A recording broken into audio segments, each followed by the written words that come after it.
Hello, and welcome to Squishy Vision, where I'm reacting to Star Trek Prodigy Season 2 episodes 3 to 5, which are Who Saves the Saviors, Temporal Mechanics 101, and The Mystery Spiral.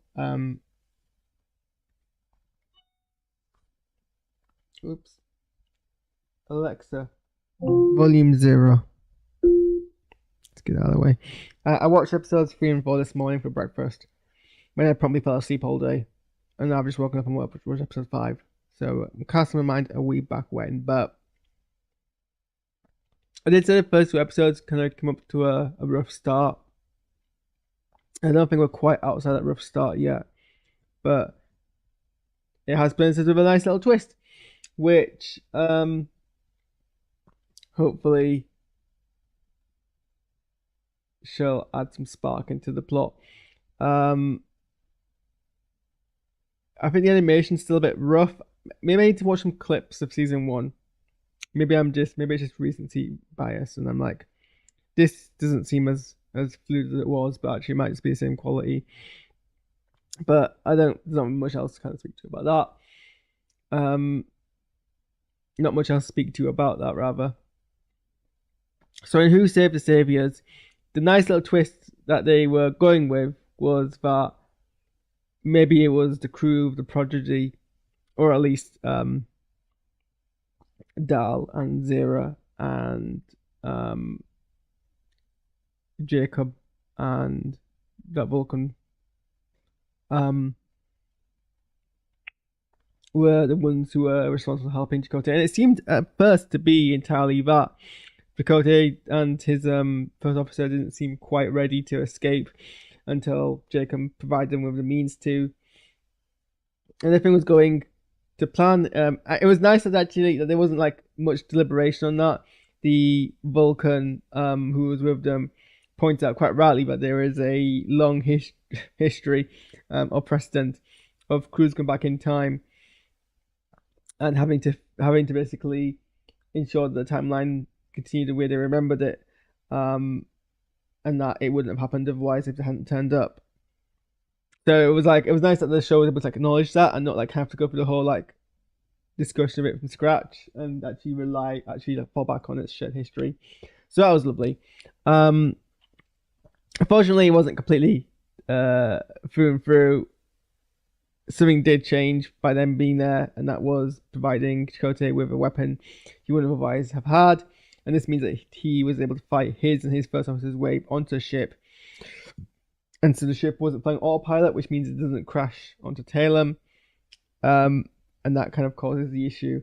Gwyn was challenging Essentia, which is a very like weird name, Essentia, to basically get herself proven and for them to like let her speak.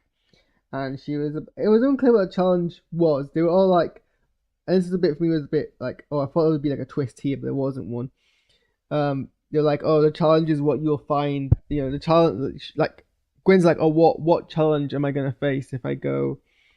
Not if. What challenge? Oh, my labels come up. The immersion.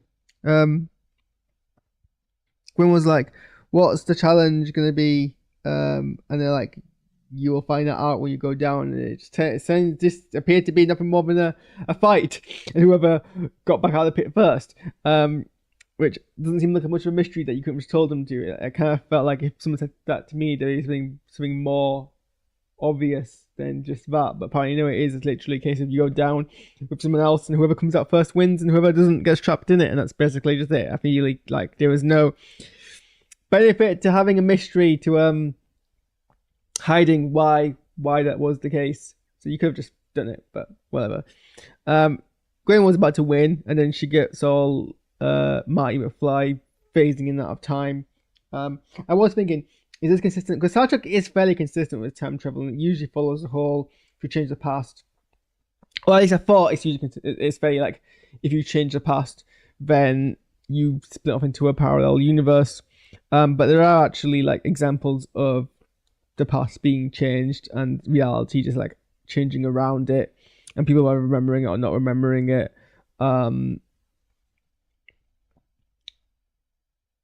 So that's not always like clear cut. Like I think even in like past tense, I don't know why I just did that.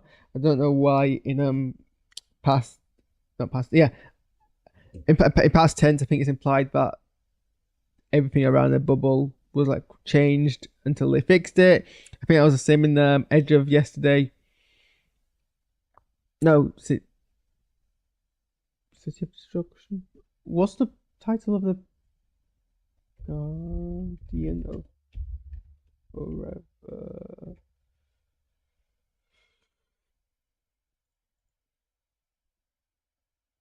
Why am I on memory beta? I didn't mean to go on memory beta.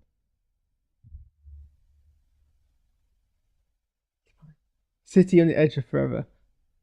I was getting confused with like a Doctor Who title, I think. The City of Edge of Forever, I think it was established that when they're back in time, like Starfleet just failed to like doesn't exist anymore. So it is consistent with that, I think. And I think they're having people who like phased in and out because of time travel stuff, so that's fine.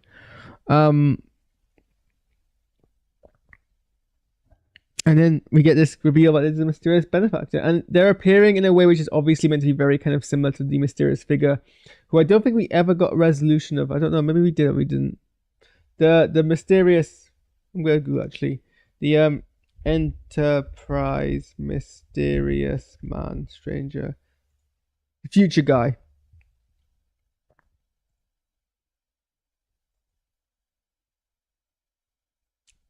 There was a big risk here that I was gonna spoiling Prodigy for me. No, we don't. Future guy only ever appears in Enterprise and doesn't seem to ever get doesn't it's never seemed to be revealed of who exactly Future Guy actually is. But obviously the appearance of the figure in this show is meant to be kind of like referential to that. If you spot for me that it's not actually him, because otherwise I would have said in there. So unless it's not me updated yet, hopefully. So hopefully I'm not spoiled for myself just then.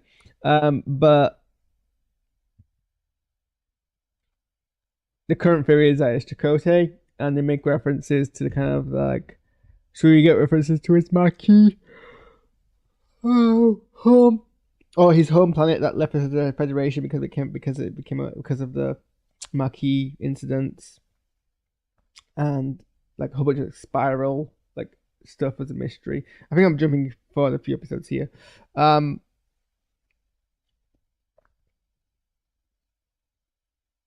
Again, it's one of those, the show kind of taking its time pacing wise. But again, we're only like a quarter of the way through, so that's fine.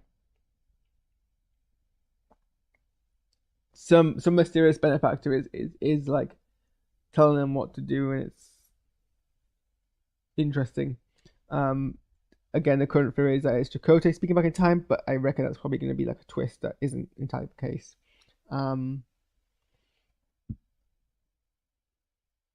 We do get a nice moment where Janeway looks over like some of the stuff from Voyager, including some gifts that Chakotay gave her, including the stone with the spiral on it.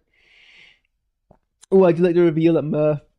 I think it's clever the way that they reveal that the way that Murph was speaking is aquatic, and so he needs to be in water for it to be like understandable. Even then, he needs like a whale to translate for him.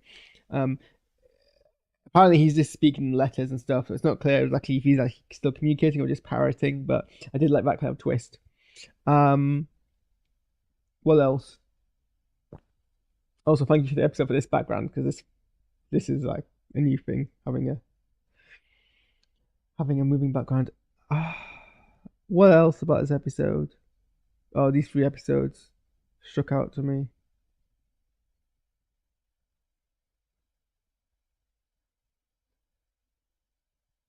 I still don't think we've hit the momentum. And again, it's really annoying, but it's been so long since I watched the first season of Prodigy, where I went into it really skeptical, and then it was like, oh, actually, this is really, really good. But I think that was because it was like we had a fresh approach to these characters kind of all coming together, and it was a very kind of tight story. Here, it kind of it's that thing where you're going into the story in the middle, and so there's more expectation and more kind of like pre-assumption about how it should go.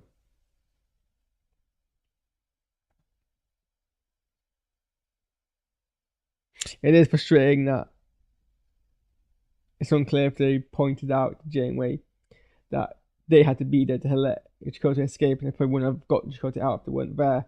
So something about their presence there was meant to be was meant to have happened. Then maybe they wouldn't have got into so much trouble. But so is that annoying where they kind of make the kids act dumber than the kids should really be acting, especially Zero with Zero's intelligence? That does bother me. And I kind of wish they kind of grew out of that. In fact, I think the thing that's put me off a lot is like we had this big thing where the crew all kind of like grew over the first season and became much more kind of like coherent and like trustworthy and like mature. And now they're kind of like, it doesn't seem like it's that same kind of development being reflected. But I mean, again, this might be me misremembering how the series ended or how the characters ended and things like that.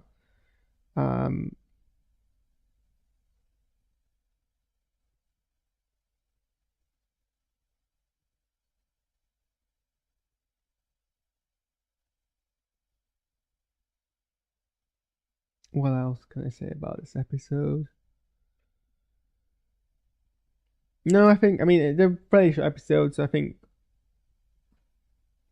that's pretty much all I had to say on that.